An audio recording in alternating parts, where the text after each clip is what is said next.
हरिदास एक बहुत अमीर आदमी था और वो शादीशुदा था, पर कुछ साल पहले उसकी पत्नी का बीमारी के चलते स्वर्गवास हो गया था। हरिदास की एक 10 साल की बेटी भी थी। हरिदास अपनी बेटी मेघना को बहुत प्यार करता था। मेघना बेटी, जल्दी से तैयार हो जाओ, स्कूल जाने का वक्त हो गया है। पिताजी, मैं तैयार हूँ स्कूल जाने के लिए। पिताजी, आपको एक बात बोलूं? हाँ मेरी प्यारी सी बेटी, बोलो। आप मेरे लिए माँ ले आइए ना। सबकी माँ है, बस मेरी ही माँ नहीं है। आप लाएंगे ना मेरे लिए माँ? अपनी बेटी मेघना की बात सुनकर हरिदास की आंखों में आंसू आ जाते हैं कि उसकी बेटी बिन माँ के कब तक रहेगी। तभी हरिदास दूसरी शादी करने की सोचता है। कुछ दिन बाद हरिदास एक सुंदर सी लड़की शशि से शादी कर उसे घर ले आता है। ये देखकर मेघना बहुत खुश हो जाती है। पिताजी, आप मेरे लिए माँ ले आए। पिताजी, मेरी नई माँ बहुत सुंदर है। शशि, मैंने तुम्हें बताया था ना, मेरी एक बेटी है।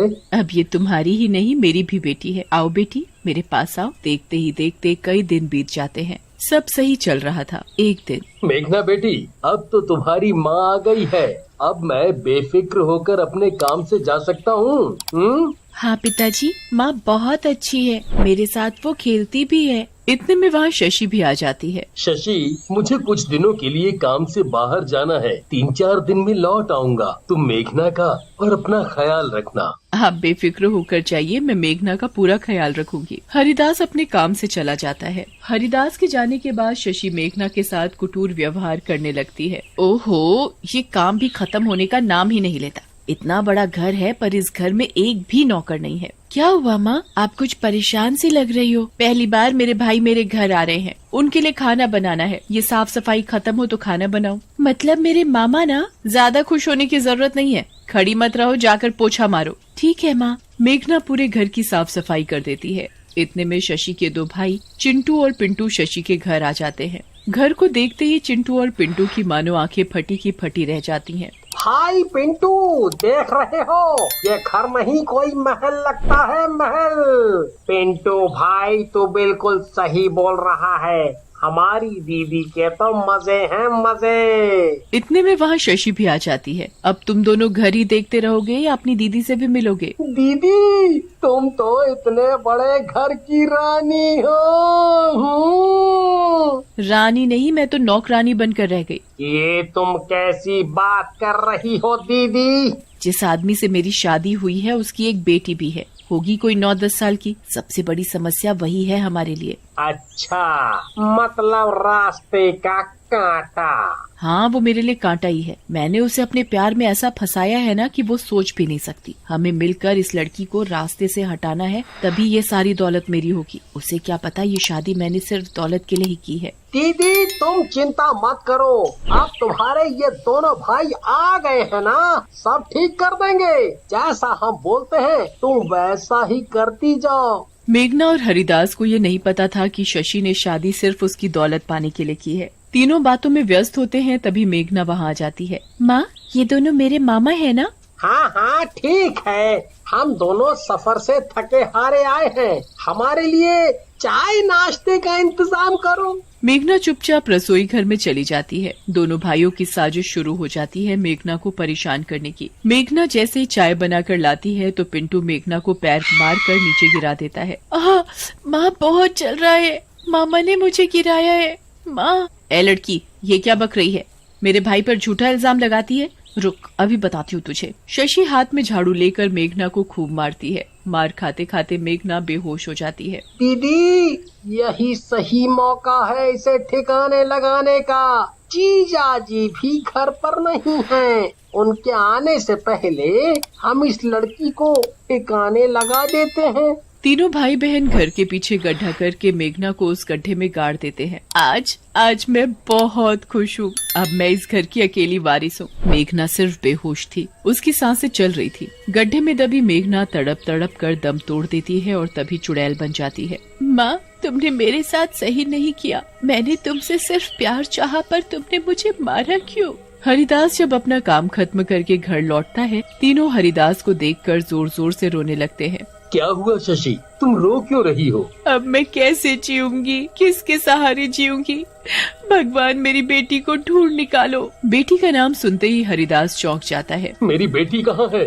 वो दिखाई क्यों नहीं दे रही? बताती हूँ। मैंने उसे जरा सा डांट क्या दिया, वो तो घर छोड़कर ही चली गई। उसे ढूंढने के लिए मैंने अपने भाइयों को बुलाया था। हाँ जीजा जी, हमने हर जगह ढूंढा मेघना को, पर वो कहीं नहीं मिली। मेरी बच्ची, कहाँ चली गई तुम? मेरी बच्ची मेघना। चुड़ैल ये सब एक कोने में खड़े होकर देख रही थी। बेटी की बात सुनकर हरिदास बीमार पड़ जाता है और बस दिन रात रोता ही रहता। शशि और उसके दोनों भाई तीनों रात के वक्त एक कमरे में आते हैं और बातें करते हैं। तुम दोनों ध्यान से सुनो। उस लड़की को तो हमने चालाकी से रास्ते से हटा दिया, अब इस हरिदास को अपने रास्ते से हटाना है, तभी ये सारी दौलत मेरी होगी। जैसे हमने उसकी बेटी को ठिकाने लगाया, उसे भी ऐसे ही ठिकाने लगा देंगे। उन तीनों की बातें चुड़ैल सुन लेती है। माँ, तुमने कभी मुझे प्यार किया ही नहीं, वो सब नाटक था। दौलत के लिए तुमने मुझे मार डाला, पर मैं अपने पिताजी के साथ ऐसा नहीं होने दूंगी। इसकी सजा तो मैं तुम तीनों को जरूर दूंगी। सुबह जब शशि रसोई घर में सबके लिए चाय बना रही होती है तो अचानक मेघना चुड़ैल के रूप में उसके सामने आकर खड़ी हो जाती है। उसे देखकर शशि थर थर कांपने लगती है। चुड़ैल, कोई है, जल्दी आओ, मुझे बचाओ कोई। उसकी आवाज सुनकर चिंटू और पिंटू रसोई घर में आ जाते हैं। क्या हुआ दीदी, क्यों चिल्ला रही हो? कोई भूत वूत देख लिया क्या? वो मेघना चुड़ैल, वो अभी यहाँ आई थी। अरे दीदी जरा धीरे बोलो, मरवाओगी क्या? तभी चुड़ैल वहाँ रखी गरम गरम चाय चिंटू के ऊपर गिरा देती है। हाय रे, मर गया। ये चाय किसने डाली मेरे ऊपर? किसी को आसपास कोई नहीं दिखता। चुड़ैल कोने में रखा डंडा उठाती है और तीनों को मारने लगती है। कौन है जो हमें इतना मार रहा है? दिखाई क्यों नहीं देते? तभी चुड़ैल सभी को दिखने लगती है। चुड़ैल? मैंने बोला था ना चुड़ैल है। ये मेघना चुड़ैल बन गई है। अब ये हमें नहीं छोड़ेगी। मैं किसी को नहीं छोड़ूंगी। तुम तीनों ने मुझे मिलकर मारा, अब देखो मैं तुम तीनों का क्या करती हूँ। तभी अंदर कमरे से हरिदास के बुलाने की आवाज आती है। हरिदास पलंग पर बीमार सा लेटा हुआ होता है। शशि, जरा इधर आओ मेरे पास। हाँ जी, बोलो। शशि, एक बात बोलनी थी। बेटी की बहुत याद सताती है, उसके बगैर जीने का मन ही नहीं है। ऐसा मत बोलो, आपको कुछ नहीं होगा। देखना, एक दिन हमारी बेटी घर वापस जरूर आएगी। ऐसा लगता है बस कुछ ही सांसें बची हैं अब। मैं सोच रहा था जाने से पहले क्यों न ये सारी जायदाद तुम्हारे नाम कर जाऊं।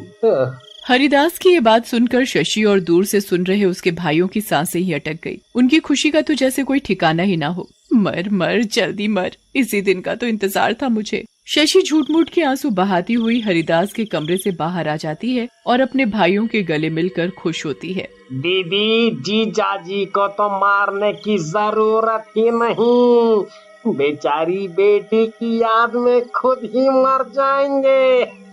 तभी चुड़ैल उनके सामने आ खड़ी होती है। जैसा तुम सब सोच रहे हो, मैं वैसा कभी नहीं होने दूंगी। मेरे पिताजी को कुछ नहीं होगा, तुम सबको मार डालूंगी मैं। चुड़ैल तीनों के गले में रस्सी डाल देती है। उन सब की चीख सुनकर हरिदास वहाँ आ जाती है। चुड़ैल, तुम इन सबको क्यों मार रही हो? छोड़ दो इन्हें। हमें छोड़ दो, जाने दो। नहीं, तुम सब माफी के काबिल नहीं हो। हरिदास उसकी आवाज सुनकर थोड़ा चौंक जाता है। ये आवाज बिल्कुल मेरी बेटी मेघना जैसी लग रही है।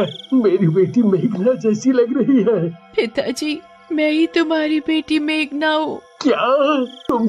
चुड़ैल, मेरी बेटी कैसे हो सकती हो? वो तो घर छोड़कर कहीं चली गई है। नहीं पिताजी, मैं ही तुम्हारी बेटी हूँ। तुम्हारे जाने के बाद माँ ने और इन दोनों मामाओं ने मिलकर मुझ पर बहुत अत्याचार किया, मुझे बहुत मारा। ये जो मेरी माँ है ना, इसने सिर्फ तुमसे दौलत के लिए शादी की। वो मेरे लिए प्यार सब एक नाटक था। इन सब ने मुझे घर के पीछे गाड़ दिया और मैं तड़प तड़प कर मर गई।